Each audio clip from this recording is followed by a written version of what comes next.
मी भक्ती बारहाते।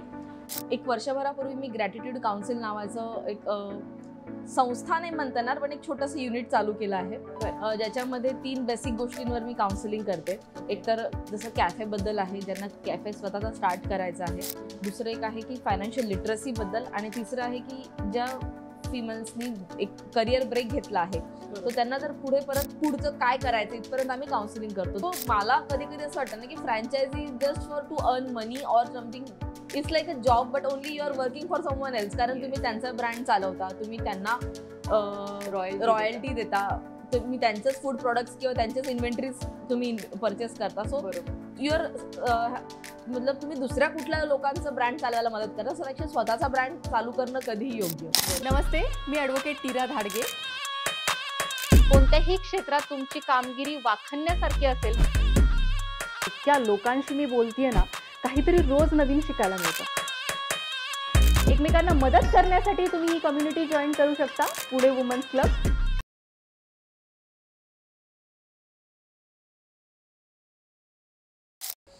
मी भक्ती बारहाते। माझं जर शैक्षणिक म्हणजे एज्युकेशनल बॅकग्राऊंड सांगायचं झालं तर माझं मास्टर्स इन कम्प्युटर ॲप्लिकेशन झालं आहे। मी पूर्ण माझं शिक्षण औरंगाबादमध्ये झालं आहे। त्याच्यानंतर 2007 ते 2014 मी हैदराबादला होते ॲज अ असिस्टंट प्रोफेसर म्हणून। मी तिथे MC डिपार्टमेंटला होते, आणि 2014 मध्ये मी पुण्यात शिफ्ट झाले। मला स्वतःचा बिझनेस स्टार्ट करायचा होता। याच्याबद्दल थोडंसं आधीचं सांगायला आवडेल मला की माझे आई वडील बजाजमध्ये होते, पण पार्ट टाइम त्यांचा फूड बिझनेसवर केटरिंग आणि कॅन्टीनचा बिझनेस होता। सो ते कुठेतरी रक्तात होतं की बाबा आपल्याला फूड बिझनेस किंवा कुठला तरी बिझनेस स्टार्ट करायचा, म्हणून 2014 मध्ये मी पुण्यात शिफ्ट झाले। आणि 2014 मध्ये पुण्यात शिफ्ट झाल्यावर मी औंधमध्ये माझं कॅफे आणि कॉर्पोरेट केटरिंग सुरू केलं। आई वडील सोबत होतेच, लहान मुलगा होता। हजबंड IT मध्ये असल्यामुळे तो येऊन जाऊन असायचा। तर ह्या सगळ्यांच्या सपोर्टनी आणि माझ्या लहान भावाच्या सपोर्टनी मी कॅफे चालू केलं। बीज कॅफे म्हणून बुक कॅफे होतं। तर कॉन्सेप्ट अशी होती, मला ऍक्च्युली आल्यावर हे जेव्हा तुमचं कलर कॉम्बिनेशन बघितलं येलो आणि ब्लॅक, तेव्हा मला माझ्या कॅफेची खूप आठवण आली। कारण कॅफेची थीम अशीच होती की बीज कॅफे हे नाव याच्यासाठी की बीज आर हार्डवर्किंग फिमेल्स। कारण हनी बीज ज्या आहेत त्या सगळ्या फिमेल्स आहेत, जे मध गोळा करण्याचं काम किंवा रिप्रोडक्शनचं काम सगळं फिमेल हनी बीज बघतात, म्हणून ते बीज कॅफे असं नाव होतं। आणि ते एक बुक कॅफे होतं की जिथे जवळजवळ 1,500 ते 2,000 बुक्स होते, वेगवेगळ्या जॉनरमधले, अगदी लहान मुलांपासून वयस्कर लोकांपर्यंत त्यांच्या आवडीचे बुक्स होते। खूप लोक स्वतःचे बुक्स डोनेट करूनही जायचे आमच्या इथे। तर कारण आपल्याला असं वाटतं की आपण आपल्या स्वतःसाठी वेळ द्यावा कधी। बऱ्याच लोकांना पुस्तकं वाचायला खूप आवडतं, आणि पुस्तकं वाचत एक छान कॉफी मिळाली तर कोणाला नको। तो अशा प्रकारची कॉन्सेप्ट एक कम्युनिटी कॅफे होतं, जिथे बरेच इव्हेंट्स आम्ही ऑर्गनाईज करायचो। लाईक पोएट्री इव्हेंट्स असतील किंवा बुक लॉन्च इव्हेंट असेल, असे बरेच इव्हेंट्स आम्ही तिथे ऑर्गनाईज करायचो। बुक्स म्हणजे खूप असं आवडीचा विषय होऊन जातो। आणि म्हणजे मी वारी कॅफे याला मी आता रिसेंटली जाऊन आलो। करेक्ट। तर ते फक्त कव्हर्स, बुक्सचे कव्हर बघूनच इतका आनंद होतो की म्हणजे ते कॉफी प्यायला मजाच होऊन जाते। अगदी अगदी एखाद दुसरं पुस्तक वाचायला घेणं, मग ते बघणं, मग त्याच्याबरोबर अजून 4 गोष्टी आपण नाही का रोज आपण ठरवतो आपण हे करणार आयुष्यात, तसं आपण 4 पुस्तकं काढतो। नाही हे पण पुस्तक वाचायचे, हे पण पुस्तक वाचायचे। हे असे कॅफे म्हणजे जी बुक कॅफेची जी कन्सेप्ट आहे ती हे सगळं करायला अशी मजा होऊन जाते। खूप मजा येते, खूप मजा येते। म्हणजे मला स्वतःला पुस्तकं वाचायला, कॉफी प्यायला आणि कविता करायला खूप आवडायचं। सो मला असं वाटलं की अशी जागा मीच का नको तयार करायला, जी मला स्वतःला आवडते ती खूप लोकांना आवडेल। कारण एक आपण वपू काळेंच्या पुस्तकात मी वाचलं होतं की आपण जेवढं पर्सनल गोष्टी लिहितो किंवा पर्सनल गोष्टींचा विचार करतो, तेवढं ते युनिव्हर्सल असतात त्या गोष्टी। सो सेम मला तोच विचार आला की जर हे मला एवढं आवडत असेल तर असे खूप लोक असतील ज्यांना ही कॉन्सेप्ट आवडेल। मग त्याच उद्देशाने मी हे कॅफे चालू केलं। ओके, आपण मूळ मुद्द्यावर येऊयात। तुम्ही ज्यांना कुणाला कॅफे काढायचा आहे त्यांना गायडन्स देता। करेक्ट। तर त्याच्याबद्दल आम्हाला सांगा। एक वर्षभरापूर्वी मी ग्रॅटिट्यूड काउन्सिल नावाचं एक संस्था नाही म्हणता येणार, पण एक छोटंसं युनिट चालू केलं आहे, ज्याच्यामध्ये 3 बेसिक गोष्टींवर मी काउन्सिलिंग करते। एक तर जसं कॅफेबद्दल आहे, ज्यांना कॅफे स्वतःचा स्टार्ट करायचा आहे। दुसरं एक आहे की फायनान्शियल लिटरसीबद्दल, आणि तिसरं आहे की ज्या फिमेल्सनी एक करिअर ब्रेक घेतला आहे, तो त्यांना जर पुढचं काय करायचं इथपर्यंत आम्ही काउन्सिलिंग करतो। जसं मी आपलं कॅफेबद्दल चालू होतं, तर मी जेव्हा कॅफे चालू केलं तर मी काय चुका केल्या त्या कोणी नाही करायला पाहिजे इथून मी सुरुवात करते. बरोबर आहे. 2 प्रकारच्या गोष्टी असतात जेव्हा कोणालाही कॅफे सुरू करायचं असतं किंवा एखादं फूड जॉईंट सुरू करायचं असतं. एक तुम्ही कुठलाही नोन आणि किंवा अपकमिंग ब्रँडची फ्रँचायझी घेऊ शकता. अगदी 10-12 लाखापासून तिथे सुरुवात होते. बरोबर. आणि दुसरं मॉडेल म्हणजे तुम्ही स्वतःचा ब्रँड तयार करा. बरोबर. तर मी स्वतः मी जनरली प्रेफर करते, डिपेंड्स ऑन रिक्वायरमेंट, बट मी प्रेफरबली सांगते की स्वतःचा ब्रँड करा. त्याला वेळ लागतो पण त्याचा आनंद आणि त्याचं काय म्हणता येईल सुख हे वेगळंच असतं. आणि ते निर्माण करायची स्वातंत्र्य पण भरपूर असतं. खूप स्वातंत्र्य असतं. फ्रँचायझी घेतली तर त्यांचंच कलर कॉम्बिनेशन, त्यांचेच फूड रेसिपी. एक्झॅक्टली.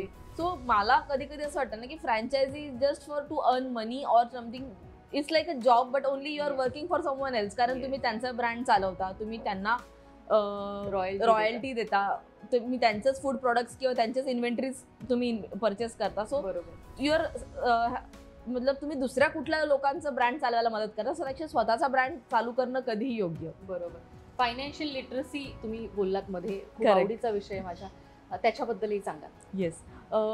जेव्हा कोविड काळात मी कॅफे माझा बंद केला तर त्यावेळेस मी विचार केला की या गेल्या 4 ते 5 वर्षाच्या काळात मी जे बिझनेस केला आहे त्याच्यात मी किती अर्न केलेत, मी काय केलं. तर देन आय रिअलाइज की मी कुठे इन्व्हेस्टमेंट नाही केली त्या अर्निंगबद्दल. तो मी पैसा माझ्याच बिझनेसमध्ये टाकत गेले किंवा काही गोष्टी परचेस करत गेले, स्वतःच्या गरजा असतील, काही नीड्स असतील. तो देन आय रिअलाइज की बाबा मला स्वतःलाही जर या गोष्टींचं नॉलेज एवढं कमी आहे तर मला ते घेणं गरजेचं आहे. कारण जेव्हा आपण इंडिपेंडंट होतो, कुठलीही स्त्री इंडिपेंडंट होते, तर स्वतःचे फायनान्सेस तिला मॅनेज करता आले पाहिजे आणि त्याचबरोबर फॅमिलीचेही करता आले पाहिजे. याबद्दल मग मी एक प्रॉपर ट्रेनिंग घेतलं आणि मी आता फायनान्शियल लिटरसी वर्कशॉपमध्ये जे फिमेल्सला आणि अजून ज्यांना गरज आहे, मे बी स्टुडंट्स असतील किंवा रिटायर्ड प्रोफेशनल्स आहेत, असेही त्यांनाही आपण याच्याबद्दल गायडन्स देतो.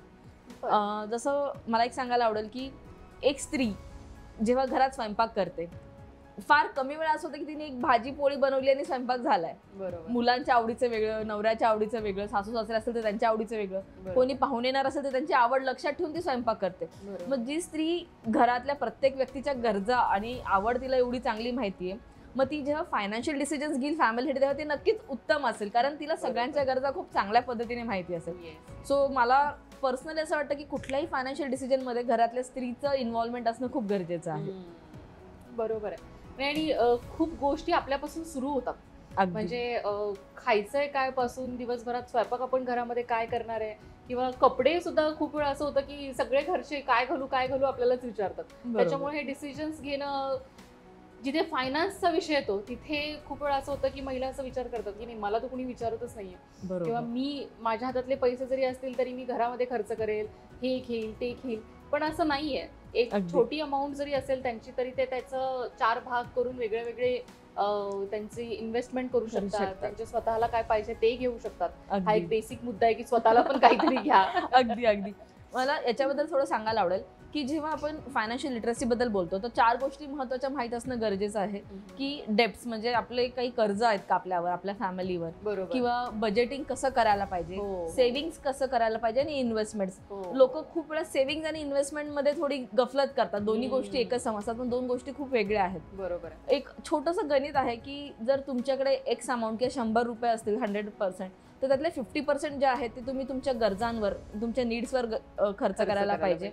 30% जे तुमच्या वॉन्ट्स आहेत, मग may be pampering your self असेल, किंवा एखादी गाडी घेणं असेल, किंवा कुठे फिरायला जाणं असेल फॅमिली, हे तुमच्या सगळ्या वॉन्ट्स आहेत, याच्यावर तुम्ही करायला पाहिजे. आणि उरलेली जी 20% आहे ते तुम्ही इन्व्हेस्ट करायला पाहिजे.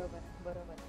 खूप छान वाटतंय भक्ती आज तुला इथे बघून. आणि नक्की आमचा जो ऑडियन्स ज्यांना कॅफे करायचे आहेत किंवा स्वतःचा काहीतरी बिझनेस करायचा आहे ते नक्की तुला संपर्क साधतील. नक्कीच. तुझी पूर्ण इन्फॉर्मेशन आम्ही ह्या व्हिडिओच्या खाली टाकणार आहोत, जेणेकरून तुम्ही सगळेजण तिच्यापर्यंत पोहोचू शकता. थँक्यू सो मच आज इथे आल्याबद्दल आणि आमच्याबरोबर सगळे तुझे थॉट्स शेअर केल्याबद्दल. Thank you so much. थँक्यू.